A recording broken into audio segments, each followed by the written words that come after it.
5 प्रसन्न और समझदार लोगों के साथ नरक में भेजूं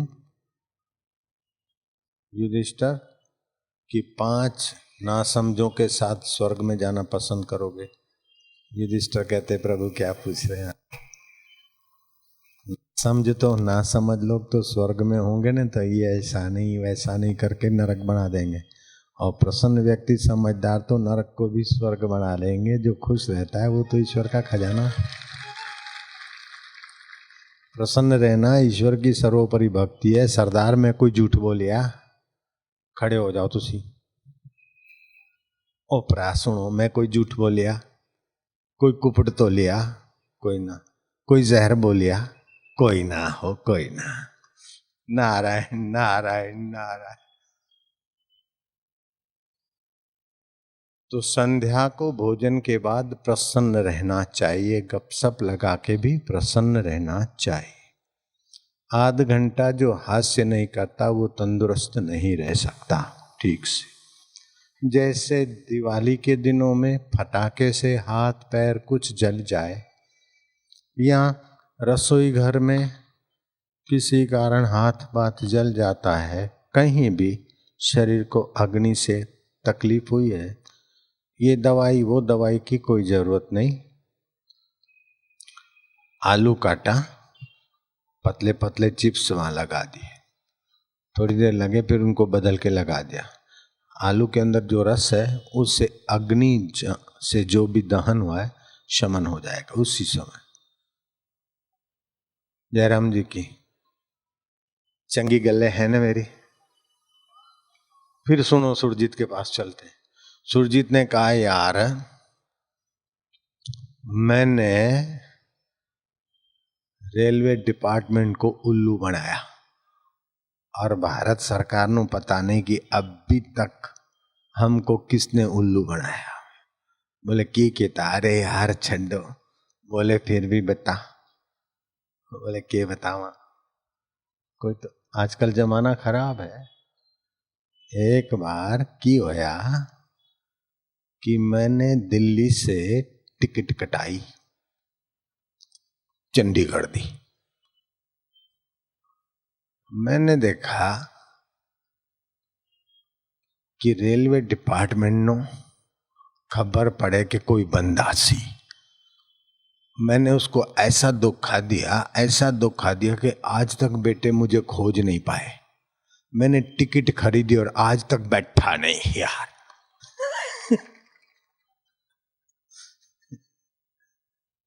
सारी भारत सरकार को, रेलवे डिपार्टमेंट को मैंने उल्लू बनाया सी। ए बंदों दा खेल है भाई। वो अपनी ढबली अपना राग चलता है सुरजीत का और उसके यार का, लेकिन भक्तों की ढपली तो भगवान के नाम की होती है। हरि हरि बोल।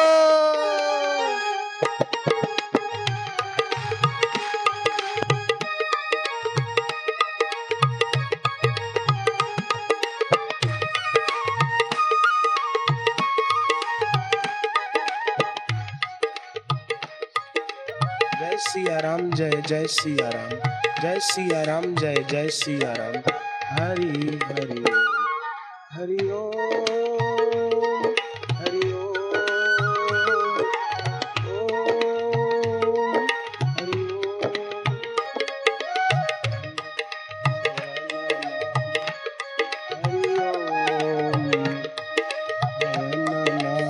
हरि हरि ओम। भक्तों का दुलारा नाम हरि हरि ओम, पापों का विनाशक नाम हरि हरि ओम, मंगल मंगल नाम हरि हरि ओम, पावन पावन नाम हरि हरि ओम, आनंद आनंद नाम हरि हरि ओम, मधुर मधुर नाम हरि हरि ओम, हरि ओम, हरि ओम, हरि ओम, हरि ओम,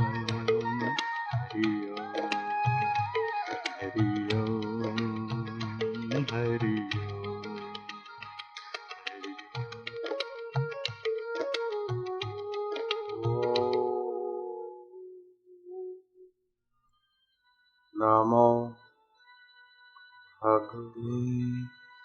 वासुदेवा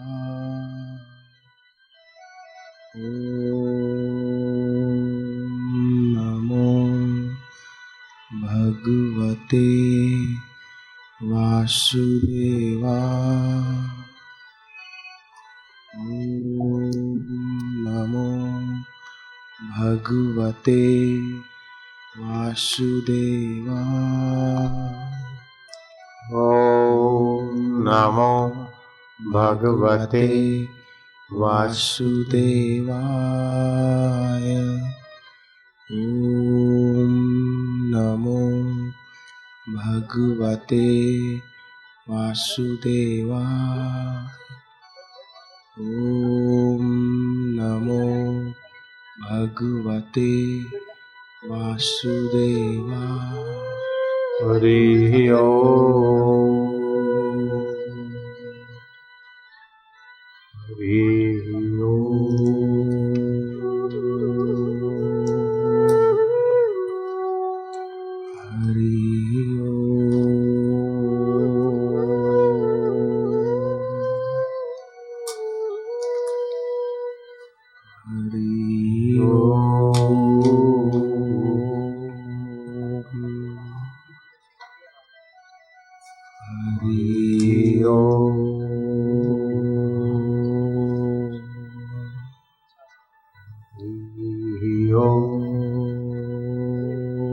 आप बोल रहे हैं कि दर्शकों के बैठे पापी के जीवा पर पाप बैठता है तो भगवान का नाम उच्चारण करने नहीं देता। आप तो बोलते होंगे। हरि ओम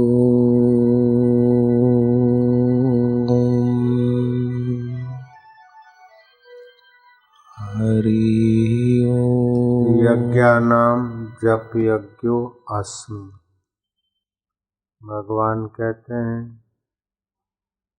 यज्ञों में जप यज्ञ में हूँ।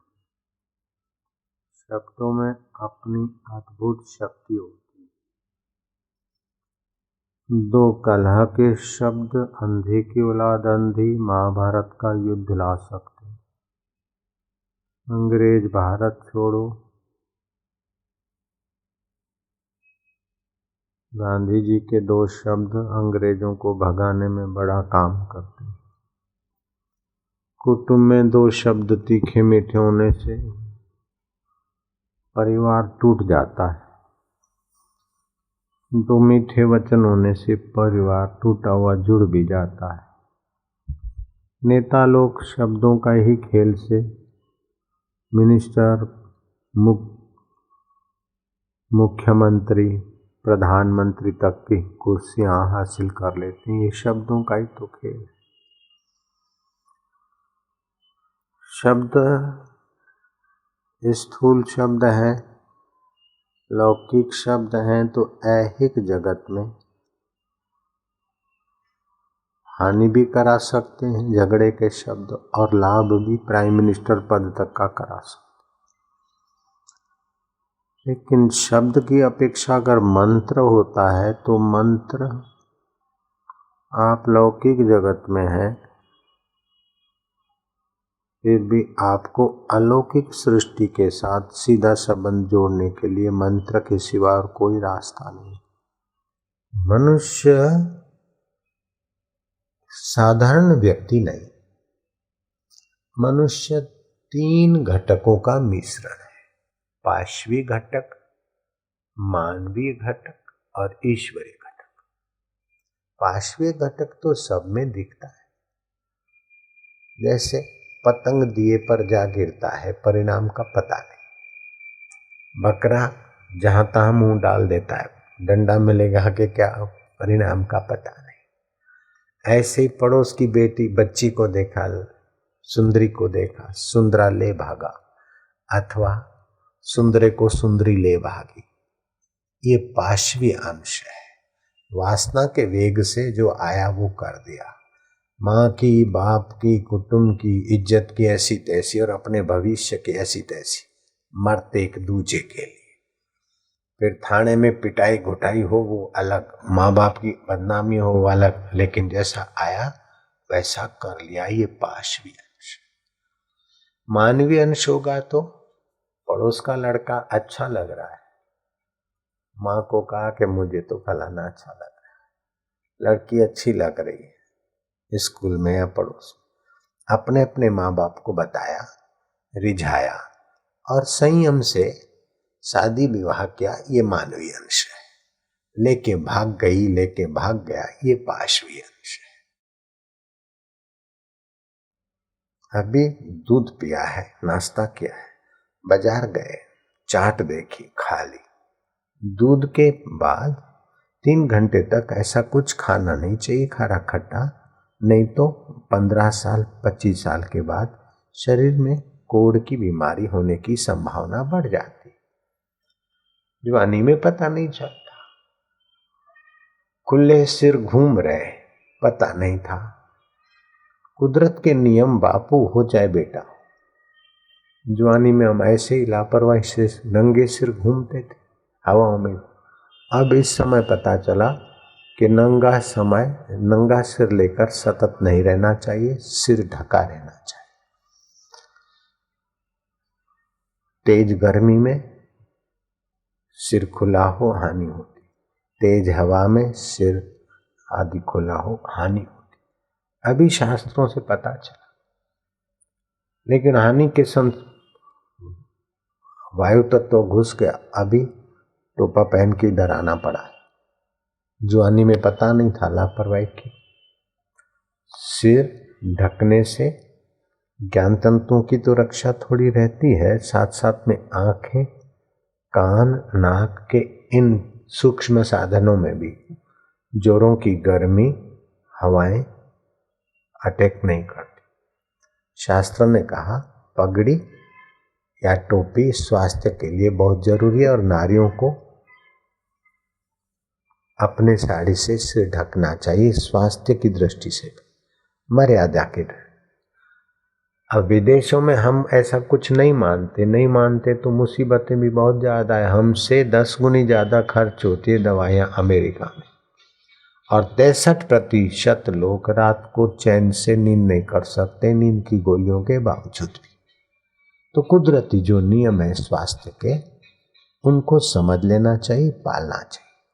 जैसे अमावस्या है, पूनम है, होली की रात है, जन्माष्टमी की रात है, दिवाली की रात है, शिवरात्रि की रात, ये 4 महारात्रियां, अपना जन्म दिवस, एकादशी, इन दिनों में संसार व्यवहार नहीं करना चाहिए पति पत्नी। अगर करते हैं तो संतान विकलांग, मंदबुद्धि आदि होगी। अगर संतान नहीं होती तो व्यवहार करने वालों को जल्दी बुढ़ापा आएगा, क्योंकि इन दिनों में चंद्रमा की किरण सीधे धरती पे पड़ती, समुद्र में भी भरती ज्यादा आती है। समुद्र द्रवीभूत होता है तो हमारे साथ धातु भी द्रवीभूत होते। तो इन दिनों में अगर जप ध्यान करते तो पुण्य भी ज्यादा होता, और गड़बड़ी करते हैं तो हानि भी ज्यादा होती। तो ये मानवीय अंश, ये बातें विचार करके पशुता से अपनी रक्षा करेगा तो स्वस्थ जीवन जी सकेगा। जैसे आया ऐसे कर ले, हम तो नहीं मानते, तो बेटे देख लो, फिर 45 साल में बूढ़े हो जाओगे, उसके पहले भी बुढ़ापे के लक्षण दिखने लग जाएंगे, 50 साल में बुढ़ापा घेर लेगा। तो मानवीय अंश, पाशवीय अंश और ईश्वरीय अंश, 3 अंशों का मिश्रण ये मनुष्य है, 3 घटकों का। तो ईश्वरीय अंश विकसित करने के लिए मनुष्य शरीर है, पाशवीय अंश से अपना पिंड छुड़ाने के लिए मनुष्य शरीर है। तो इसके लिए दीक्षा चाहिए। पहले के जमाने में शिक्षा बाद में होती थी, पहले दीक्षा होती थी। श्री राम की दीक्षा हुई, बाद में शिक्षा शुरू। लक्ष्मण, भरत, शत्रुघ्न के भी। श्वेत केतु ने उदालक से विद्या ली, मैत्री ने याज्ञवल्क्य से ली, भृगु से वरुण ने ली, नारद जी ने सनत कुमार से ली, नचिकेता ने यमराज से ली, इंद्र ने प्रजापति ब्रह्मा जी से ज्ञान लिया, कर्ण ने परशुराम से लिया, शंकराचार्य ने भगवान गोविंदाचार्य से लिया। बड़े बड़े अवतारों ने भी अपने अपने गुरु से दीक्षा दिशा ली। ये परंपरागत जो प्रसाद है ईश्वरीय अंश जगाने का, वो व्यक्ति को अपने आप नहीं जगता। जैसे दिए से जले दिए से दिया जलता है, ऐसे ही ईश्वरीय अंश जिनका जागृत हुआ है उन पुरुषों से दीक्षा शिक्षा लेने से अपना ईश्वरीय अंश का अपने को अनुभव होता है, जागृत होती। राम राम तो तुम हम सब सुनते थे, वो जमाने में झाड़ू लगाने वाले भी राम राम बोलते थे, अभी भी बोलते। लेकिन कबीर जी ने रामानुजाचार्य से राम नाम की दीक्षा ली और कितने ऊंचे उठे दुनिया जानती। ओम नमो भगवते वासुदेव आप हम बोलते सुनते, उस समय भी लोग बोलते। नारद जी ने दीक्षा में ओम नमो भगवते वासुदेवाय मंत्र दिया, ध्रुव को लग गया, 6 महीने में ईश्वर का दर्शन हो गया। राजाओं ने दीक्षा ली तो राजाओं को नमः तस्यै या देवी शक्ति रूपेण संस्थिता, गुरु तो वही के वही नारद जी, लेकिन शिष्य की भिन्नता होने से मंत्र की भिन्नता हो। तो मंत्र देने वाले गुरु की समझ और मंत्र लेने वाले शिष्य की श्रद्धा, शिष्य की तत्परता, शिष्य की एकाग्रता। जितनी श्रद्धा, तत्परता, एकाग्रता शिष्य की, मंत्र के रहस्य को जानना, मंत्र को चेतन किए हुए महापुरुष की ऊंचाई और महापुरुष की निष्काम भावना से मंत्र दीक्षा साधक के जीवन में 4 चांद लगा देती। केवल कितना भी बड़ा घर में ले आओ, उससे आपके घर के साधन में जान नहीं आएगी। लेकिन पावर हाउस के कनेक्शन से आई पतली वायर भी आपके घर के फ्रिज में, गीजर में, बिजली में, पंखे में, सब में जान ला देगी। ऐसे ही मंत्र दृष्टा ऋषि के द्वारा जब वो मंत्र गुरु मंत्र होकर मिलता है तो उसका प्रभाव अद्भुत होता है। जापक की श्रद्धा, तत्परता और गुरु की करुणा कृपा, दोनों के मेल को दीक्षा बोलते। दीक्षा मूलम जपम सर्वम, दीक्षा मूलम तपम सर्वम। चाहे ब्रह्मचर्य आश्रम हो, चाहे वानप्रस्थ, चाहे ग्रस्त, चाहे संन्यास, सभी में दीक्षा का आदेश दिया गया है। जैसे विधवा स्त्री का श्रृंगार व्यर्थ है, ऐसे ही दीक्षा बिना जीवन व्यर्थ है। भगवान शंकर कहते हैं, गुरु मंत्रो मुखे यस्य तस्य सिद्ध्यन्ति न अन्यथा।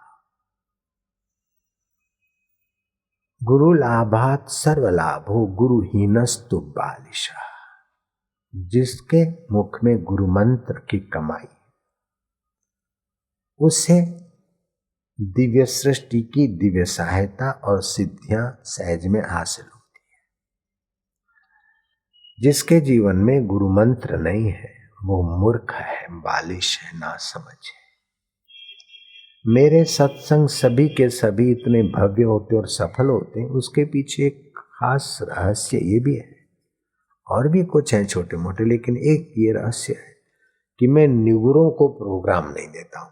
जयराम जी, कोई भी सत्संग का कार्यक्रम निगुरे लोगों के हवाले नहीं करता। जिन्होंने दीक्षा ली है उन लोगों के संकल्प में, भावनाओं में बल होता है। वो चाहे मुट्ठी भर सगुरे हो, लेकिन बड़ा आयोजन करेंगे, हंसते खेलते हो जाएगा। निगुरे चाहे बड़ी बड़ी डिग्रियों वाले हो, लेकिन प्रोग्राम में ठुस। पहले मेरे को ये कड़वे अनुभव हुए, इसलिए हम जल्दी समय नहीं दे पाते। यहाँ भी 8 साल के बाद आए, फिर भी देते हैं तो पहले भी सगुरों को दिया, अभी भी सगुरों को दिया। निगुरों को हम सत्संग का प्रोग्राम नहीं देते, क्योंकि जो सगुरे हैं उनमें मंत्र जपने से 15 शक्तियों का संचार होता है, उन्हें पता हो चाहे ना हो। 15 दिव्य शक्तियां उनके द्वारा उनके शरीर में दिव्य सृष्टि के साथ जोड़ देती। जैसे सेल्यूलर है, सेल्यूलर आपको सैटेलाइट से जोड़ देता है, वायरलेस से जोड़ लेता है। ऐसे ये मंत्र स्थूल सृष्टि में, स्थूल जगत में रहते हुए भी आपको दिव्य सृष्टि से, दिव्य जगत से जोड़ देता है। तो 3 प्रकार की सृष्टियां हैं। एक ये स्थूल सृष्टि, दूसरी दिव्य सृष्टि, तीसरी तात्विक सृष्टि। तो ये मंत्र दिव्य सृष्टि से, तात्विक सृष्टि से जोड़ते हैं और इस सृष्टि में भी इन मंत्रों के द्वारा बहुत कुछ उजड़े दिल बागे बहार हो जाते हैं, हारे दिल मंत्र के प्रभाव से जीत में बदल जाते हैं। तो स्थूल जगत में भी मंत्र विज्ञान का प्रभाव तंदुरुस्ती पे भी पड़ता है, धंधे रोजी पे भी पड़ता है। एक साधक आया, उसने कहा कि मेरा धंधा रोजी नहीं चलता था, बहुत कम चलता था। बापूजी ने बताया अब मेरे को बहुत कुछ अच्छा है। क्या बताया? कि गीता का पाठ अर्थ प्राप्ति के लिए गीता का फलाना श्लोक पढ़ा करो, फलाना पाठ किया करो, लक्ष्मी आती। ऐसे किसी को पचता नहीं हो तो गीता के 15वें अध्याय का 14वां श्लोक, अहम वैश्वानरो भूत्वा प्राणिनां देहमाश्रिता प्राणपान समायुक्ता पचामि अन्नम चतुर्विधम, हाथ फेराए और 3 बार मंत्र करे। पाचन तंत्र पे गीता के श्लोक का प्रभाव पड़े। गर्भवती देवी है, डॉक्टर बोलते ऑपरेशन करना है, कोई जरूरत नहीं। भीम जैसे भीम को ऐसे ही जन्म देती मां कुंता, तो तेरे छछुआ छाप छोरे के लिए तू पेट कटाए, ऑपरेशन कराए बेटा, कोई जरूरत नहीं देवी। देसी गाय के गोबर का 15 मिली, अंदाजे 12-15 ग्राम रस, ओम नमो नारायण 21 बार जप करके गर्भवती को पीड़ा हो रही है, गर्भ प्रसूति की पिला दे, आराम से प्रसूति हो जाएगी। समझो वो नहीं मिलता है और कोई कारण है, तो जो मां होने वाली जम्भला जम्भला जम्भला मंत्र जप, इससे फायदा हो जाए। सांप काटा, बिच्छू काटा, पीपल का हरा पत्ता लिया, हरे पत्ते में जो डंखली होती है वो कान में डालो, उसके हाथ पैर पकड़ के, क्योंकि वो डंखली डालोगे तो वो जहर खींचेगा, कहीं पर्दा न टूट जाए, इसलिए 1 इंच से भी कम आंख, उंगली की 3 कपलियां हैं, उसमें से 1 कपली जितनी, एक निशान, उंगली पे 3 निशान होते हैं, 1 निशान जितना जाए पकड़े रखो, 2-4 बार ऐसे पत्ते बदलो, उसका विष खींच के ठीक हो जाएगा। डॉक्टर ने कहा 4 घंटे का मेहमान है, मैं क्या नहीं, हमने ये प्रयोग किया, हो आदमी जिंदा है। अथवा तो उसके साथ साथ मंत्र भी जपे।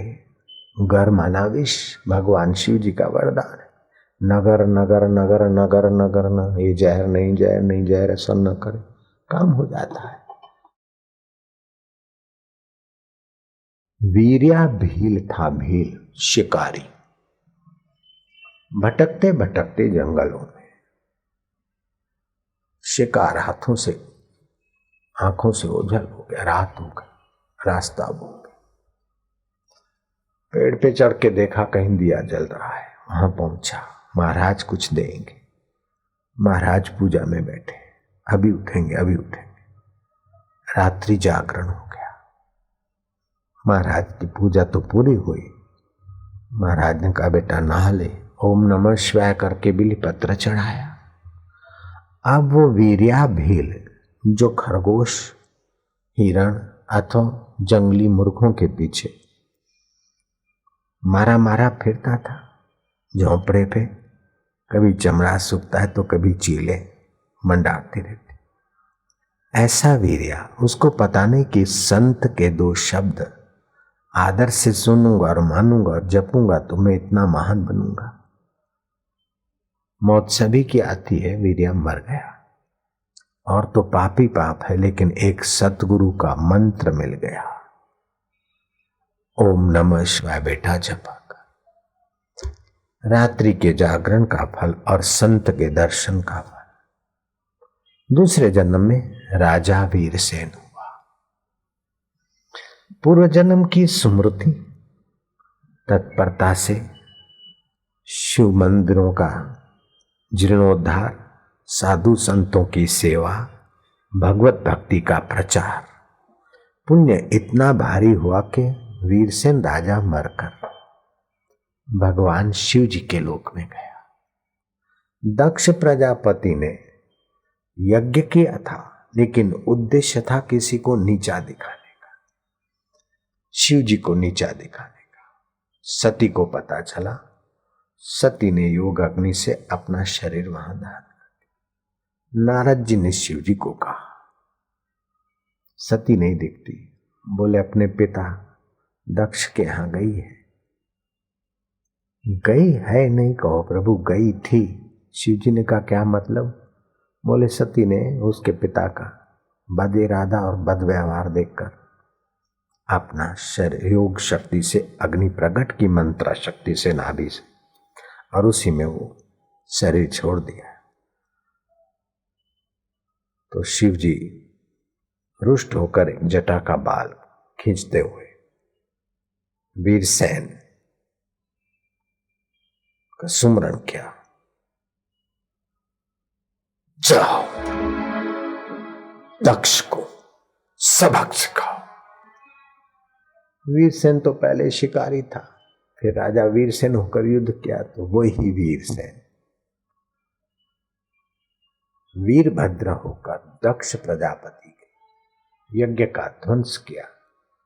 जब कंखल से कैलाश को जा रहे थे, बीच में हरिद्वार और ऋषिकेश के बीच में उन्होंने थोड़ा आराम किया। जहां आराम किया आज भी भगवान वीरभद्र का मंदिर मौजूद है। कहां तो वीर्या भील और कहां राजा वीरसेन और कहां भगवान वीरभद्र, क्योंकि उन्होंने अपना भगवत अंश विकसित कर लिया। Every man is the god but playing the fool. सभी ईश्वर का स्वरूप है, लेकिन अश्वी अंश मानवीय अंश से घसीटे जा रहे हैं मूर्खों की।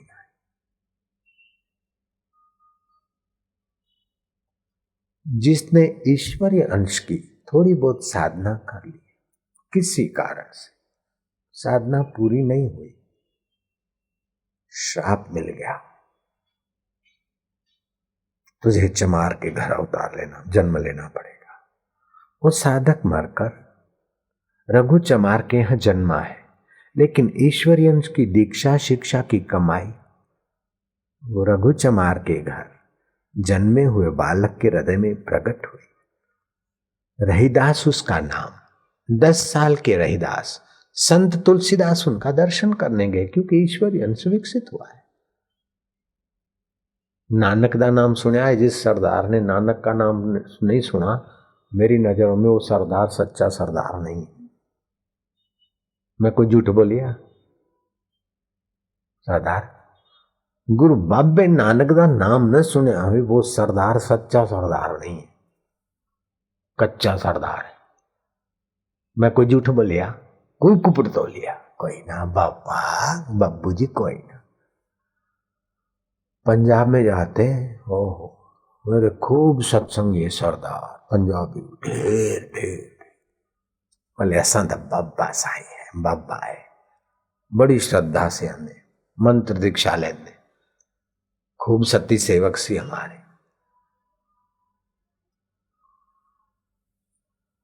महाराज नानक भैंसे चराने गए, जरा लेट गए पेड़ की ठंडी ठंडी हवा में, नींद आ गई, छाया। लेकिन पेड़ की छाया तो बदलेगी, धूप हुई। कहीं से काला नाग निकला।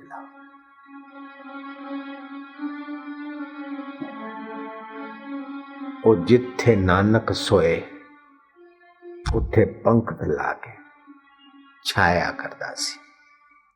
ईश्वर अंश जगा है तो बालक नानक सोया है, तो सांप के अंदर का ईश्वर ने उसे प्रेरित करके छाया करवा दी। जो तू मेरा होई सारा जगत तेरा होई। मेरा जन्म होने वाला था, उसके पहले मेरे पिता धनाढ्य थे। सौदागर आया, बोले ये झूला उतरवाओ। क्यों? बोले नहीं, भेंट में आप फ्री में ये झूला ले लो। बोले भाई क्यों? बोले हमें प्रेरणा हुई आपके यहाँ बालक आने वाला। अब मैं तो माँ के गर्भ में था और पिताजी ने झूला किसी सौदागर से मंगवाया नहीं था, वो झूला दे गया। पहले वो ईश्वरी अंश ने झूला भेजा और बाद में हम धरती पर माँ के गर्भ से बाहर आए। ये ईश्वरी अंश के सिवा कौन कर सकता है? आप यहां बैठे, आपने जाने अनजाने ऐसा कोई कर्म किया है जो उस ईश्वर को, अंतर्यामी परमेश्वर को पसंद पड़ गया है। ऐसा नहीं कि आपका पाशवी अंश और मानवीय अंश काम करता है, ईश्वरी अंश काम नहीं करता। ईश्वरी अंश के बिना पाशवी अंश की ताकत नहीं हिल सके, डुल सके। मानवीय अंश की कोई ताकत नहीं। ईश्वर की सत्ता से पाशवी और मानवीय अंश काम करते। कोई न कोई ऐसा काम तुमने किया है, चाहे गरीब गुरबे की सेवा हो, चाहे किसी संत का देवी कार्य हो, चाहे कुछ माता पिता या वृद्धों का आशीर्वाद, कोई न कोई ऐसा काम किया है जिससे अंतर्यामी तुम पर प्रसन्न है, इसलिए तुम कथा में आकर बैठ सकते हो और पूरा नियम पाल सकते हो। आपका ईश्वरीय अंश कदम कदम पे आपके साथ है, आप उस पर गौर नहीं करते। बुधिया जा रही है, घर का सामान बैलगाड़ी में चला गया है, गांव बदला है, बहू बेटे सब पहुंच गए, अंधे पे थैली, दूसरे में ऊपर गठरिया। बुढ़िया जा रही, दोपहर का समय, थकी मांदी बुढ़िया घोड़े सवार की टापे सुनाई पड़ रही है।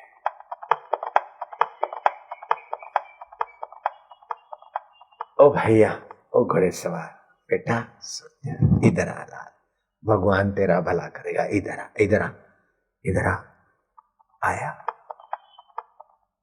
बेटा ये मेरी पोटली ले चल, मैं आती हूं, मेरे पास टाइम है, बुढ़िया का राह देखूंगा।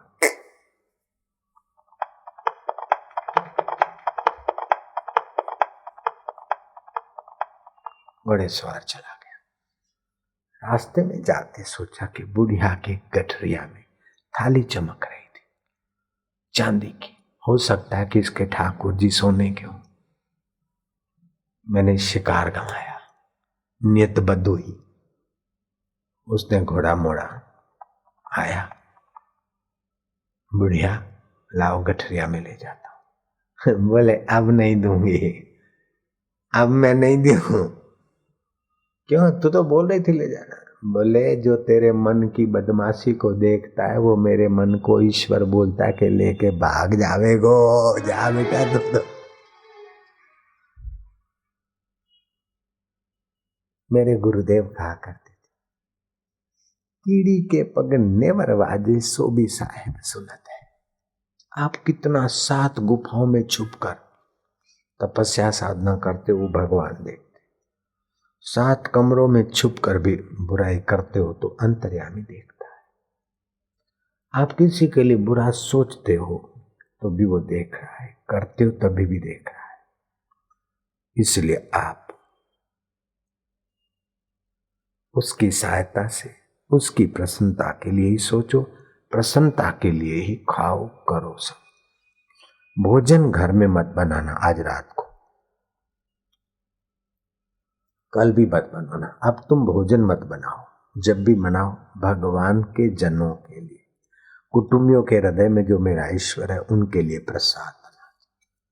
तुम भोजन खाना मत, भोजन आ जाए प्रभु को भोग लगा के प्रभु को प्रसाद अर्पण, आपका ईश्वरीय अंश विकसित होने में मदद मिलेगी। मंत्र मिले उसको जपो, जपने से आपके 5 शरीरों पर ईश्वरी अंश का प्रभाव बढ़ेगा। कभी प्रकाश दिखेगा, कभी अगले जन्म का कुछ दृश्य, कभी यहाँ बैठे और आपको कंपन हो, कभी आपको हास्य होगा, कभी रुदन होगा, लेकिन वो रुदन दुख का नहीं होगा, बड़ा रस आएगा। ज्यों ज्यों आप मंत्र जाप करोगे और साधन के नियम के अनुसार यात्रा करोगे, त्यों त्यों आपको दिव्य अनुभव होने लगेंगे। मरने के बाद में यहीं पर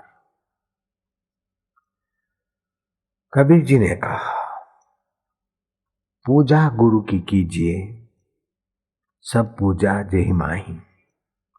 जब सींचे मूल तरु शाखा, पत्र अघाई।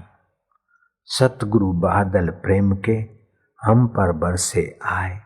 अंतर भीजी आत्मा, हरि भई बन रहा है।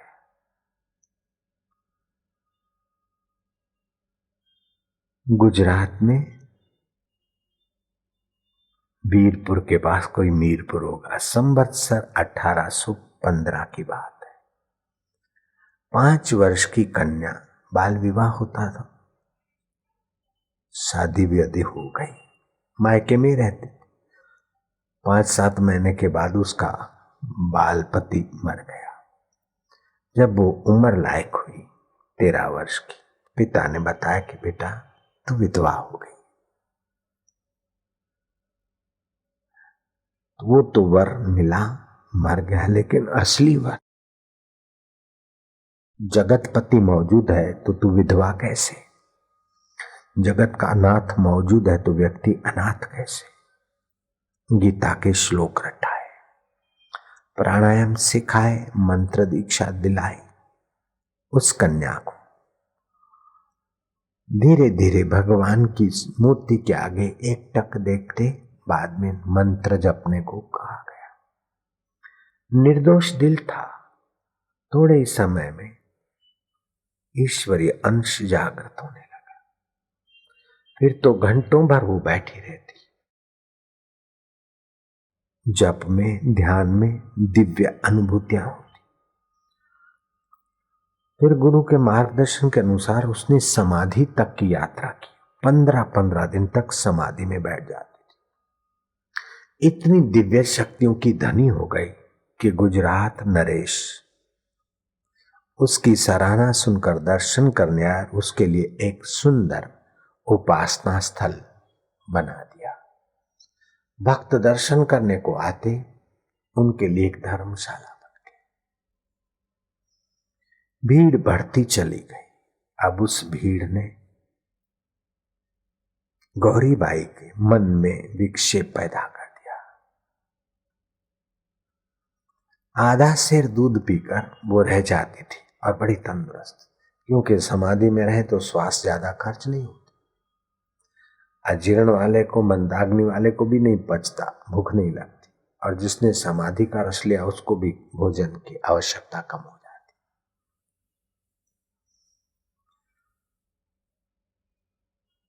जब राजा आने लगे तो प्रजा का तो तांता लगा रहे। वो ध्यान में बैठने का, जप में ध्यान में बैठने का समय नहीं मिलता, तो ऐसी वाहवाही की, ऐसी तैसी जो भगवान की समाधि से समय बर्बाद करे। उसने ठान लिया, गौरीबाई ने, कि गंगा किनारे काशी में जाकर झोपड़ी बांध कर रहूंगी। आते जाते साधु संत भी उनके दर्शन करते। जानकारी पाली और गौरीबाई अब तो 13 साल की, 15 साल की नहीं है, अब तो अधेड़ उम्र की। निश्चय कर लिया, भगवान के रास्ते जाने वाले का निश्चय भी भगवतमय होता है। चली काशी में झोपड़ी बांधकर भगवत आराधना में लगी हुई। गौरीबाई को पता नहीं कि काशी नरेश तक मेरी सुवास जाएगी। काशी नरेश उन दिनों का सुंदर सिंह अपना ताज और जूता उतार के नंगे पैर गौरीबाई के चरणों में मत्था टेकता, बड़ी शांति मिलती है। वो जो पूजा साधन करती, उनकी एक सेविका थी चतुरीबाई। गौरीबाई ने बताया कि मेरे को अब इस संसार को, चोले को छोड़ने के दिन आ गए। 1800 संवत्सर 1865 रामनवमी को हम ये कपड़े छोड़ देंगे और अपने धाम में जाएंगे। रामनवमी का उत्सव वहां हो रहा है। भक्त भजन गा रहे हैं और ये रोमांचित हो रही है।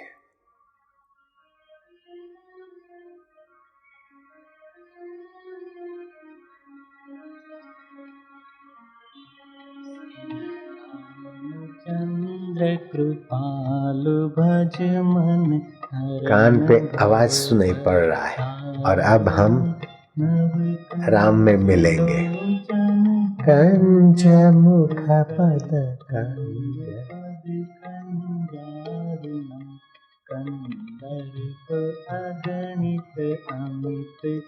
जैसे मैं सुन रहा हूँ, ऐसे वो देवी सुन रही थी गौरीबाई। मैं अभी नहीं जा रहा हूँ, उसको जाना है।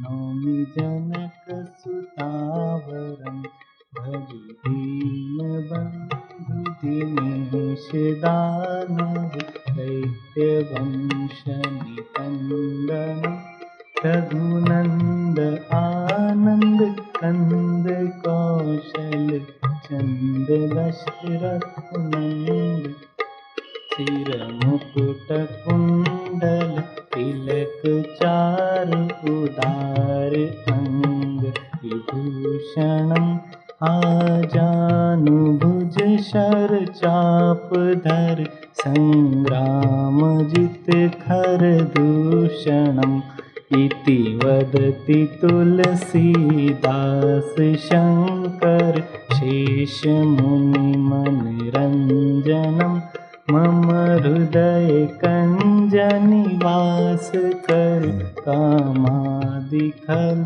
दल भंजनम् मम जाहि राच्य मिलहि सोबर सहज सुंदर सावरु करुणा निधान सुजानशील स्नेहु जानत रावरु एहि भांति गौरी आशीष सुनि सिया सहित हिय हर्षि अली तुलसी भवानी पूजी पुनि पुनि मुदित मन मंदिर चली।